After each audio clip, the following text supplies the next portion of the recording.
Ah, there we are. We're sitting in history here. The year is 1958, July 4th, Newport, Rhode Island, the Newport Jazz Festival. Miles Davis with John Coltrane, tenor. Julian Cannonball Adderley, alto saxophone. Bill Evans, piano. Paul Chambers, bass. Jimmy Cobb, drums.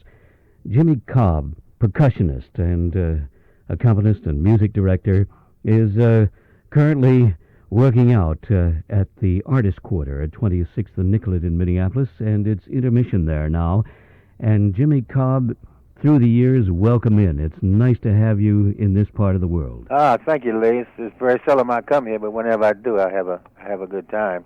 Well, it seems the last time I think you were accompanying Sarah Vaughan Vaughn, yeah. at the Guthrie Theater. Yes, I think so. Well, it's been a few years, hasn't it, since those days? It has, man. I can't remember. That was in the 70s, because I was with Sarah from about 1970 to about 79, so it was somewhere in that span of time. Well, as a percussionist and drummer in that historic Miles Davis group in 1958, those must have been some exciting days for you. I think it was a good time for the music. I liked the way the music was sounding then, and I was lucky enough to be in a band that was, was playing good music. Cannonball was a friend of mine. I was in his band first, and he got me in the band. I just happened to be on the scene and was able to get in Miles's band with all those great guys. Well, you grew up around Washington, D.C., didn't you? I did. Who were some of the people that you were listening to in your early days around Washington? Well, I used to listen to, at that time, I used to be, I used to have a little paper route. I was a little guy that used to go around serving papers. And was one lady on my route that I used to stop by, and she used to give me records and stuff. So I had records of, like all the big bands, like Artie Shaw's Gramercy 5 and Harry James. And in my neighborhood, I was listening to all kinds of music, like the blues. I was listening to Billy Eckstine's big band with all those great guys in it. And, I had, at that time in the ghetto, there was all kinds of music. You could just walk down the street and you could hear anything, gospel, blues, jazz, everything that was happening then. So Washington, like every other place, across the land, had a ghetto where it was about the same way. There was a lot of music happening. When you got to New York and first was introduced to that scene, were you a part of the Minton's Playhouse? And oh yeah, I used to go up there all the time because a lot of times Eddie Davis used to have like the house band up there, and guys used to come in and play. So I used to go out by and play and watch guys play, and the whole scene was a very nice kind of a scene going on. Guys could walk around and play then. It's not happening that much anymore. Well, that was really a sort of life-learning experience to be in on those sessions. Yeah, you could see everybody, You could see everybody play, for long periods of time because they would just hang out there. Well, if I mention Kenny Clark, what do you say? The Klug. Yeah, Klug, I used to see Klug all the time.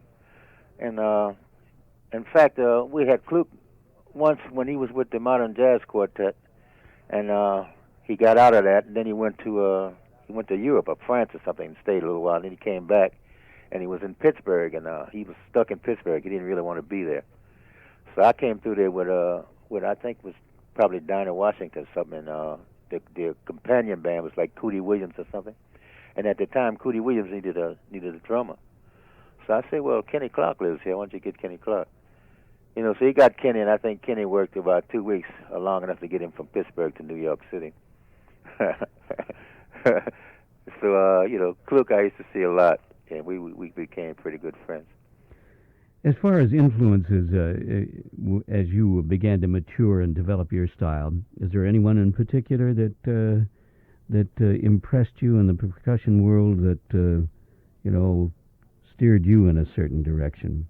Oh yeah, it was I could actually say Max Roach was a very favorite of mine, and Philly Joe Jones, and Art Blakey, and just all the guys.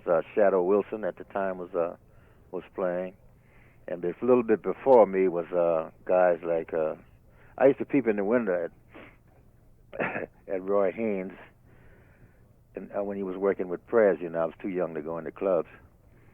And it used to be a place in Washington called it was called the Capitol Arena. Where they had ice hockey games and all that stuff. On Sundays, they used to have entertainment, like bands would come in. I used to see all the bands coming in, like they would have Woody Herman and just big bands. You could see them all. Jimmy, this may be a far-fetched and way-out question, but is there any, if you follow sports at all, the drummer is a very special kind of timekeeper in a musical situation. Is there anyone on a baseball team or a football team that you might compare to the drummer in a jazz group? Any position? Baseball team or football team? Yes. I don't know. I guess in a baseball team, it would probably be the pitcher or the catcher, because they control the game. And you control the game as a drummer and percussion. Yeah, you have to. They expect you to control the game as a drummer. Yeah. So in a football game, it would probably be the quarterback. Well, I always I must confess that every now and then I want to find out if there's any relationship there, and at least as far as teamwork is concerned and the way the leadership situation works out, you certainly are the leader. Oh yeah, well drummers have to take over, whatever the situation is, because if you don't, you're going to get blamed for not doing it anyway.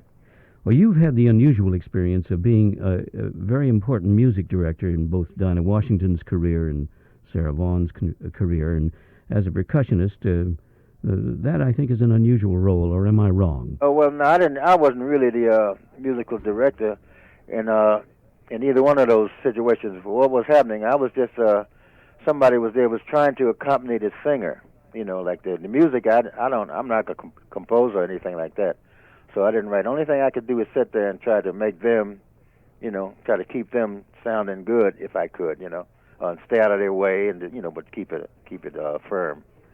Thanks for putting me straight on that. One other thought here. Your role as a drummer through the years. How would you describe your mission? Well, most of the time, up until recently, I've just been satisfied to be in the background of some stuff, because I never had the inclination to be a band leader so much, So I would just go and play in bands with people, In fact, I think Billy Eckstein said to me one time. He said, "You about the only drummer I know that don't want to be a band leader." Because everybody else wants to be a band leader. Well, you can certainly think of several drummers along that line. Yeah. Well, but lately, but I'm just getting to it. I'm a late bloomer. I got a little. I'm teaching at the school in New York called Parsons School of Social Sciences, and it's called the New School.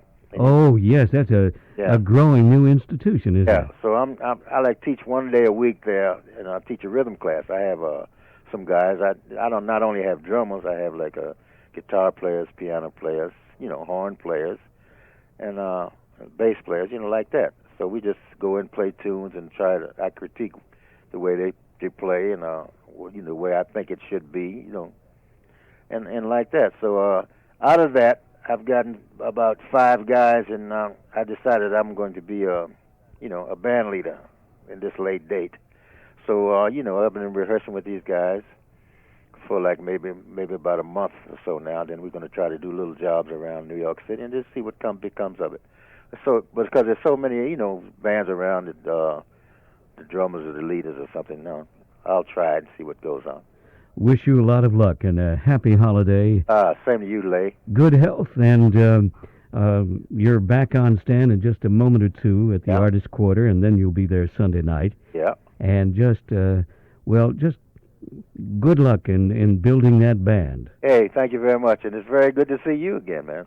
Thanks very much. Good to see you, too. Good health. Good night. Good night.